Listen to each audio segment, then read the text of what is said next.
Many people repeat the idea that women don't like nice men, but the truth is far more nuanced. What women actually reject is not genuine niceness, it's niceness that feels artificial, manipulative, or insincere. Real kindness is attractive because it shows emotional maturity, empathy, and self awareness.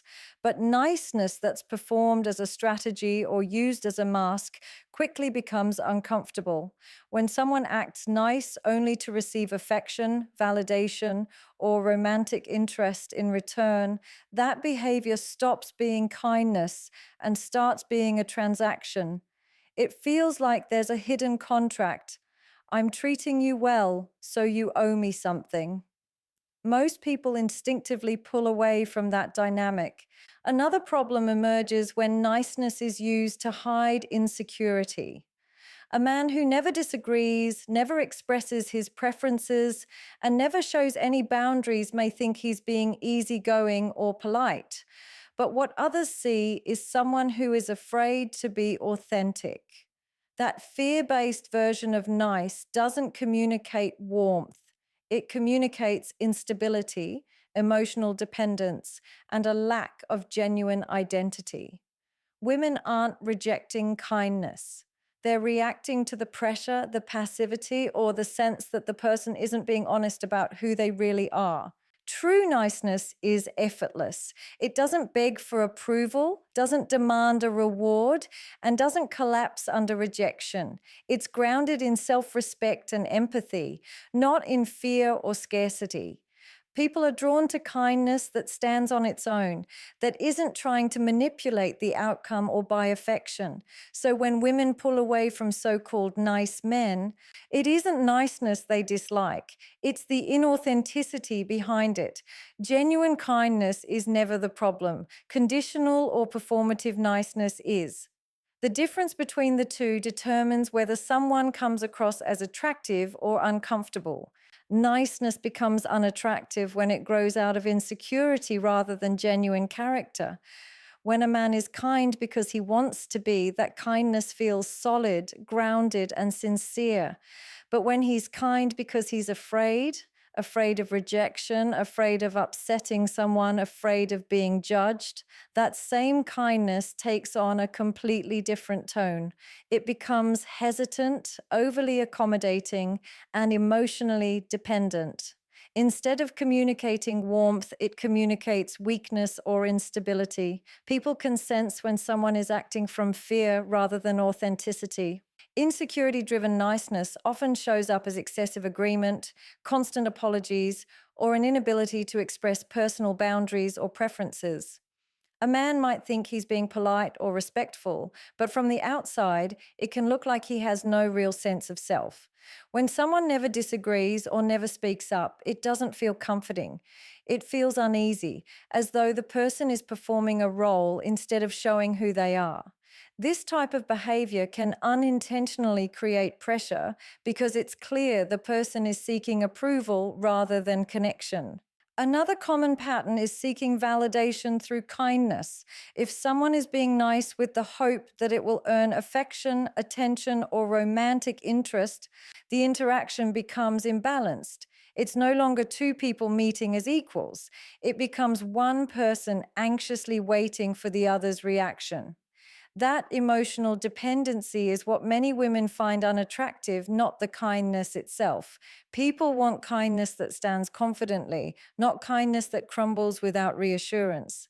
Genuinely confident people are kind because it's part of who they are, not because they're hoping it will be rewarded. When niceness comes from security rather than insecurity, it feels steady, trustworthy, and real. It's not niceness that turns women off, it's the fear, self doubt, and emotional neediness hiding behind it. Conditional niceness is one of the fastest ways to push people away, even when the person offering it believes they are doing everything right. At first glance, being kind, attentive, and considerate seems universally positive. But when those gestures come with unspoken expectations, whether for affection, loyalty, admiration, or romantic interest, they stop being acts of kindness and start becoming emotional negotiations. People can sense when there's an invisible "you owe me" tied to someone's good behavior, and that undercurrent creates discomfort, not connection. When niceness is conditional, it often leads to resentment. A man might feel he has earned something because he behaved kindly, and when the response doesn't match his expectations, frustration builds. This emotional tension can leak into conversations, tone, and body language, making the other person feel pressured or guilty. Instead of experiencing kindness as a freely given expression of character, they experience it as a subtle form of manipulation. No one wants to feel like a prize someone is trying to win through good deeds. Another issue with conditional niceness is inconsistency. A person who is only nice when things go their way tends to become cold, withdrawn, or even hostile when they feel overlooked or rejected. That inconsistency destroys trust. People are drawn to individuals who remain respectful and kind regardless of the outcome, not those whose behavior shifts the moment they don't get what they want. Genuine kindness doesn't demand reciprocity. It doesn't hinge on approval, attention, or romantic potential. It's stable, sincere, and self sufficient. When someone offers kindness with no strings attached, it allows the other person to relax, be themselves, and build a connection naturally. Conditional niceness, on the other hand, places emotional weight on interactions that should be light and authentic. It's not the kindness that pushes people away, it's the silent contract behind it. Authenticity matters far more than simple agreeableness because genuine connection cannot be built on a watered down version of a person. When someone constantly nods along, avoids expressing their true thoughts, and hides their real preferences in the name of being nice, they aren't creating harmony, they're creating distance. Agreeableness may feel pleasant on the surface, but it lacks depth. People instinctively want to know who they are dealing with. Someone with opinions, boundaries, personality, and a unique perspective. When those qualities are absent, interactions start to feel flat, predictable, and emotionally empty.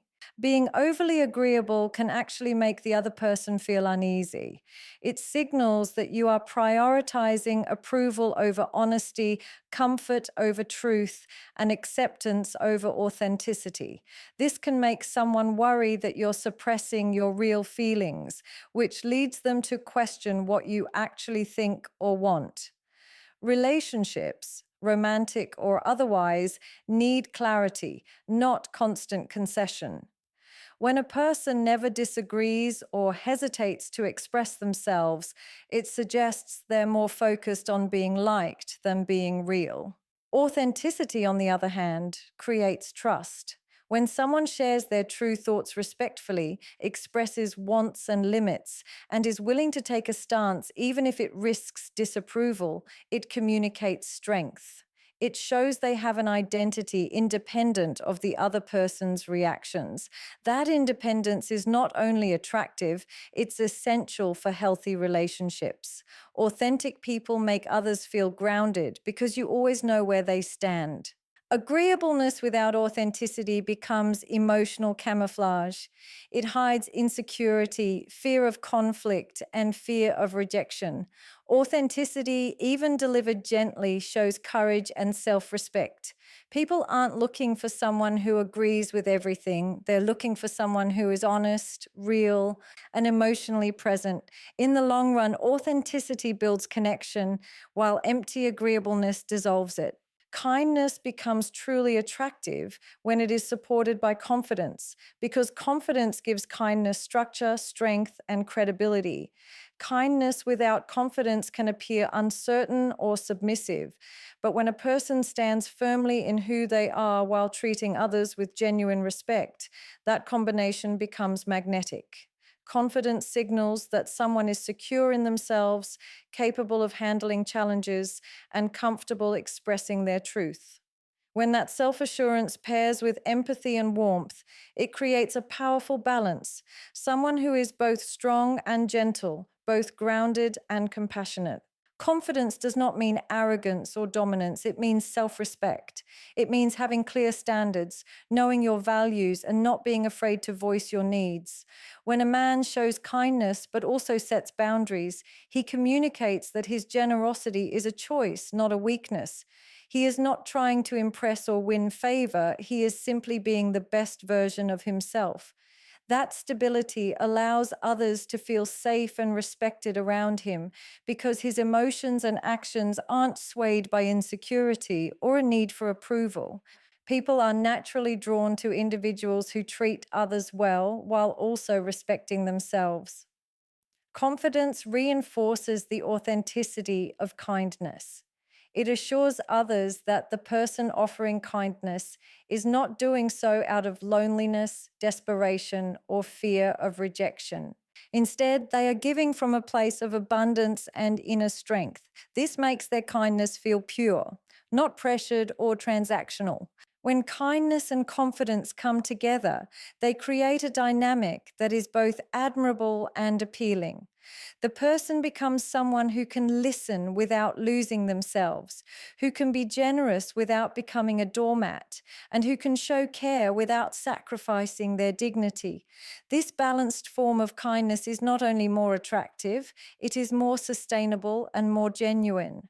Becoming a whole person matters far more than fitting into the label of a nice guy, because real connection comes from depth, authenticity, and emotional maturity, not from a single personality trait. When someone focuses only on being nice, they often limit themselves to one dimension of who they could be. They try to be agreeable, polite, and pleasant at all times, believing that this alone should make them valued. But people are complex, and attraction is built on the richness of someone's character, their passions, their courage, their opinions, their quirks, their confidence, and their values. Niceness is just one small piece of that larger puzzle. A whole person embraces their full identity, including strengths, flaws, and individuality. They're kind, but they also have boundaries. They're respectful, but they can say no. They care about others, but they don't abandon themselves in the process. This balance makes their kindness meaningful because it comes from a stable and authentic place rather than from a need to be liked. When someone shows all sides of who they are, their humor, creativity, ambitions, vulnerabilities, and principles, they become far more interesting and trustworthy than someone who hides behind constant politeness. People want partners who bring substance and presence into a relationship, not someone who disappears behind a facade of niceness.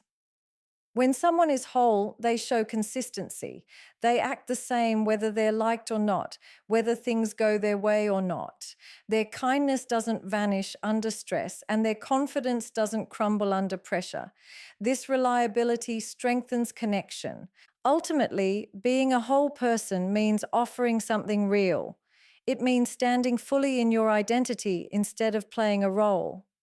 Niceness alone cannot sustain attraction or respect, but authenticity, supported by self-respect and emotional depth, creates a foundation that others can feel, trust, and genuinely connect with.